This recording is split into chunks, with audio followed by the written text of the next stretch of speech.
ಮಹಾಭಾರತ ಯುದ್ಧದಲ್ಲಿ ಅರ್ಜುನ, ಕರ್ಣ, ಭೀಷ್ಮ, ದ್ರೋಣರಂತಹ ಮಹಾಯೋಧರ ಬಗ್ಗೆ ನಾವೆಲ್ಲರೂ ಕೇಳಿದ್ದೇವೆ. ಆದರೆ ಕೇವಲ 3 ಬಾಣಗಳಿಂದ ಇಡೀ ಕುರುಕ್ಷೇತ್ರ ಯುದ್ಧವನ್ನು ಕೆಲವೇ ಕ್ಷಣಗಳಲ್ಲಿ ಮುಗಿಸಬಹುದಾಗಿದ್ದಂತಹ ಒಬ್ಬ ಯೋಧನಿದ್ದ. ಅವನ ಶೌರ್ಯಕ್ಕೆ ಸ್ವತಃ ಶ್ರೀಕೃಷ್ಣನೇ ಅಂಜಿ ಅವನ ಬಳಿಯಲ್ಲಿ ಒಂದು ದಾನವನ್ನು ಕೇಳಿದ. ಶ್ರೀಕೃಷ್ಣ ಪರಮಾತ್ಮನಿಗೆ ದಾನವನ್ನು ನೀಡಿದಂತಹ ಆ ದಾನಿ ಯಾರು? ಅಂತಹ ಮಹಾನ್ ಯೋಧನನ್ನು ಶ್ರೀಕೃಷ್ಣ ಏಕೆ ಯುದ್ಧದಲ್ಲಿ ಭಾಗವಹಿಸಲು ಬಿಡಲಿಲ್ಲ?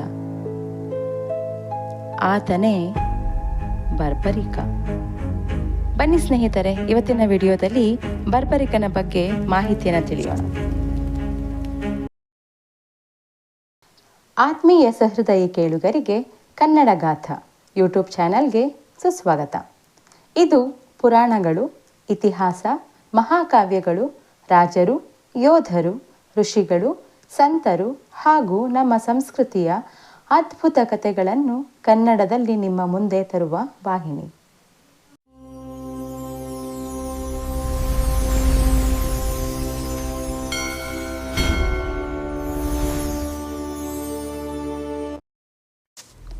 ಯಾರು ಈ ಬರ್ಬರಿಕ?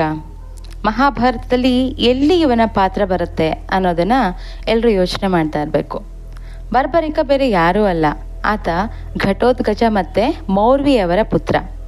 ಘಟೋತ್ಕಚ ಯಾರು ಅಂತ ನಮ್ಮೆಲ್ರಿಗೂ ಗೊತ್ತಿದೆ, ಆತ ಭೀಮನ ಮಗ. ಹಾಗಾದರೆ ಈ ಬರ್ಬರಿಕ ಭೀಮನಿಗೆ ಮೊಮ್ಮಗ. ಅವನು ತುಂಬ ಚಿಕ್ಕವನಿದ್ದಾಗಲೇ ಎಲ್ಲ ಯುದ್ಧ ಕೌಶಲ್ಯಗಳನ್ನ ಕಲ್ತ್ಕೊಂಡಿದ್ದ. ಅಷ್ಟೇ ಅಲ್ಲ, ಬರ್ಬರಿಕ ಆತ ಅಪ್ಪಟ ಶಿವಭಕ್ತ. ಶಿವನನ್ನ ಕುರಿತು ತುಂಬ ಘೋರ ತಪಸ್ಸನ್ನು ಕೂಡ ಮಾಡಿದ್ದ.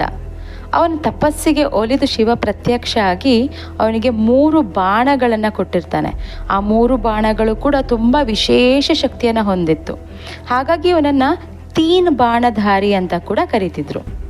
ಆ ಬಾಣಗಳಲ್ಲಿ ಅಂಥ ವಿಶೇಷ ಶಕ್ತಿ ಏನಿತ್ತು ಅಂದರೆ, ಮೊದಲನೇ ಬಾಣ ನಾಶ ಮಾಡಬೇಕಾಗಿರುವಂತಹ ಎಲ್ಲ ವಸ್ತುಗಳನ್ನು ಅಥವಾ ವ್ಯಕ್ತಿಗಳನ್ನು ಗುರುತಿಸ್ತಾ ಇತ್ತು. 2ನೇ ಬಾಣ ಯಾರನ್ನ ರಕ್ಷಣೆ ಮಾಡಬೇಕು ಅವ್ರನ್ನ ಗುರುತಿಸ್ತಾ ಇತ್ತು. 3ನೇ ಬಾಣ ಮೊದಲನೇ ಬಾಣ ಗುರುತಿಸುತ್ತಿರ್ತಲ್ಲ, ಆ ಎಲ್ಲ ವ್ಯಕ್ತಿಗಳನ್ನ ಅಥವಾ ವಸ್ತುಗಳನ್ನು ನಾಶ ಮಾಡಿ ಮತ್ತೆ ಅವನ ಬತ್ತಳಿಕೆಗೆ ಬಂದು ಸೇರಿಕೊಳ್ತಾ ಇತ್ತು.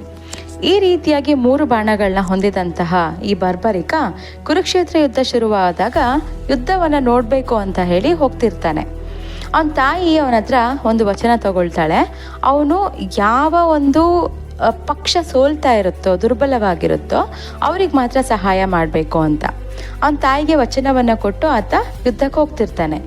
ಈ ಎಲ್ಲ ವಿಷಯ ಗೊತ್ತಿದ್ದಂತಹ ಶ್ರೀಕೃಷ್ಣ ಏನು ಮಾಡ್ತಾನೆ, ಬರ್ಬರಿಕನ ಮುಂದೆ ಒಬ್ಬ ಬ್ರಾಹ್ಮಣ ವೇಷದಲ್ಲಿ ಪ್ರತ್ಯಕ್ಷ ಆಗ್ತಾನೆ.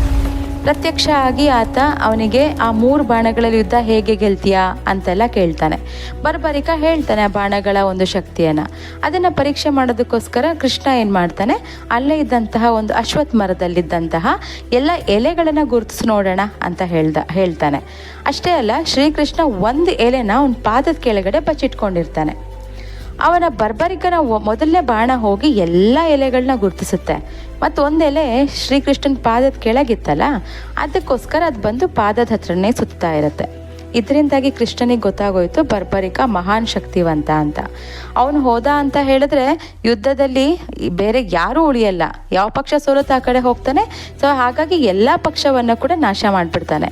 ಅದಕ್ಕೋಸ್ಕರ ಕೃಷ್ಣ ಏನು ಮಾಡ್ತಾನೆ, ಅವನಿಂದ ಒಂದು ದಾನ ಕೇಳ್ತಾನೆ. ಏನು ದಾನ ಕೇಳ್ದ ಅಂದರೆ ಆತನ ತಲೆಯನ್ನು. ಅವನಿಗೆ ಆಶ್ಚರ್ಯ ಆಯಿತು, ಈ ಬ್ರಾಹ್ಮಣನಿಗೆ ನನ್ನ ತಲೆ ಯಾಕೆ ಬೇಕು ಅಂತ. ಆಗ ಕೃಷ್ಣ ಅವನ ನಿಜ ಸ್ವರೂಪವನ್ನು ತೋರಿಸ್ತಾನೆ. ಬರ್ಬರಿಕ ಖುಷಿಯಾಗಿ ತಲೆಯನ್ನು ಅವನು ತ್ಯಾಗ ಮಾಡೋದಕ್ಕೆ ಒಪ್ಕೊಳ್ತಾನೆ. ಆದರೆ ಅದಕ್ಕೂ ಮುಂಚೆ ಅವನು ನಾನು ಇಡೀ ಕುರುಕ್ಷೇತ್ರ ಯುದ್ಧ ನೋಡಬೇಕು ಅನ್ನೋಂತಹ ಒಂದು ಆಸೆಯನ್ನು ವ್ಯಕ್ತಪಡಿಸ್ತಾನೆ. ಅದಕ್ಕೆ ಸರಿ ಅಂತ ಹೇಳ್ದಂಥ ಕೃಷ್ಣ ಅವನ ತಲೆಯನ್ನು ತೊಗೊಂಡೋಗಿ ಒಂದು ದೊಡ್ಡ ಬೆಟ್ಟದ ಮೇಲೆ ಇಡ್ತಾನೆ. ಹಾಗಾಗಿ 18 ದಿನಗಳ ಯುದ್ಧವನ್ನು ಕೂಡ ಬರ್ಬರಿಕ ವೀಕ್ಷಣೆ ಮಾಡ್ತಾನೆ. ಯುದ್ಧ ಎಲ್ಲ ಮುಗಿದ ನಂತರ ಯಾರಿಂದ ಯುದ್ಧ ಗೆದ್ದಿದ್ರು ಅಂತ ಹೇಳಿ ಪಾಂಡವ ಪಕ್ಷದಲ್ಲೆಲ್ಲ ಮಾತುಕತೆ ಆಗ್ತಿರುತ್ತೆ. ಕೃಷ್ಣ ಬಂದು ಬರ್ಬರಿಕನ್ ಕೇಳ್ತಾನೆ, ಯುದ್ಧ ಯಾರಿಂದ ಗೆದ್ದಿದ್ದು ಅಂತ. ಬರ್ಬರಿಕ ಹೇಳ್ತಾನೆ, ಇಲ್ಲಿ ಯುದ್ಧ ಯಾವುದೇ ಮಾನವ ಶಕ್ತಿಯಿಂದ ಗೆದ್ದಿದ್ದಲ್ಲ, ಅದು ದೈವ ಸಂಕಲ್ಪದಿಂದ ನಿನ್ನಿಂದನೇ ಗೆದ್ದಿದ್ದು ಅಂತ. ಇದರಿಂದ ಸಂತೋಷಗೊಂಡಂಥ ಕೃಷ್ಣ ಅವನಿಗೆ ಒಂದು ವರ ಕೊಡ್ತಾನೆ. ನೀನು ಮುಂದೆ ನನ್ನ ಹೆಸರಿನಲ್ಲಿ ಅಂದರೆ ಶ್ಯಾಮ ಅನ್ನುವಂಥ ಹೆಸರಿನಲ್ಲಿ ಪೂಜಿಸಲ್ಪಡ್ತೀಯಾ ಅಂತ ಹೇಳಿ. ನಂತರ ಒಂದು ತಲೆಯನ್ನು ಸಮಾಧಿನೂ ಕೂಡ ಮಾಡಲಾಯಿತು. ತಲೆ ಸಮಾಧಿ ಮಾಡಿದ್ದ ಕೆಲವು ವರ್ಷಗಳ ನಂತರ ಮತ್ತೆ ಅದೇ ತಲೆ ಹೊರಗಡೆ ಬರುತ್ತೆ. ಈಗಲೂ ಕೂಡ ರಾಜಸ್ಥಾನದಲ್ಲಿ ಆ ತಲೆ ಎಲ್ಲಿ ಹೊರಗಡೆ ಬಂದಿತ್ತಲ್ಲ ಅಲ್ಲಿ ಒಂದು ದೇವಸ್ಥಾನವನ್ನು ಕಟ್ಟಿ ಆ ಒಂದು ದೇವಸ್ಥಾನದಲ್ಲಿ ಖಾಟು ಶ್ಯಾಮನಾಗಿ ಬರ್ಬರಿಕ ಪೂಜಿಸಲ್ಪಡ್ತಾ ಇದ್ದಾನೆ. ಅವನ ಒಂದು ತಾಯಿಗೆ ಕೊಟ್ಟಂತಹ ವಚನ ಇರ್ಬೋದು, ಅಥವಾ ದೇವರ ಮೇಲೆ ಇದ್ದಂತಹ ಭಕ್ತಿ ಇರ್ಬೋದು, ಅವನಲ್ಲಿದ್ದಂತಹ ತ್ಯಾಗ ಮನೋಭಾವನೆ ಇರ್ಬೋದು, ಎಲ್ಲ ಕಾರಣಗಳಿಂದ ಆತ ಈಗಲೂ ಕೂಡ ಅಮರನಾಗಿದ್ದಾನೆ. ಅದಕ್ಕಾಗಿ ಅವನ ಕಥೆನ ಮಹಾಭಾರತದಲ್ಲಿ ಅತ್ಯಂತ ಭಾವನಾತ್ಮಕ ಮತ್ತು ತ್ಯಾಗಮಯ ಕಥೆ ಅಂತ ಹೇಳಿ ಕರೀತಾರೆ. ಸ್ನೇಹಿತರೆ, ಬಾರ್ಬರಿಕ ಯಾರು ಅಂತ ಹೇಳಿ ಗೊತ್ತಾಯ್ತಲ್ಲ. ಸೊ ಎಲ್ಲರೂ ಕಥೆಯನ್ನು ಕೇಳಿದ್ದಕ್ಕೆ ಧನ್ಯವಾದಗಳು. ಈ ವಿಡಿಯೋ ನಿಮಗೆ ಇಷ್ಟವಾಗಿದ್ದರೆ ಲೈಕ್ ಮಾಡಿ, ಕಮೆಂಟ್ ಮಾಡಿ, ಶೇರ್ ಮಾಡಿ. ಮತ್ತು ಇನ್ನೂ ಹೆಚ್ಚು ಈ ರೀತಿಯ ಪೌರಾಣಿಕ ಮತ್ತು ಐತಿಹಾಸಿಕ ವಿಡಿಯೋಗಳಿಗಾಗಿ ಸಬ್ಸ್ಕ್ರೈಬ್ ಮಾಡಿ ಮತ್ತು ಬೆಲ್ ಐಕಾನ್ ಒತ್ತಿ. ಧನ್ಯವಾದಗಳು.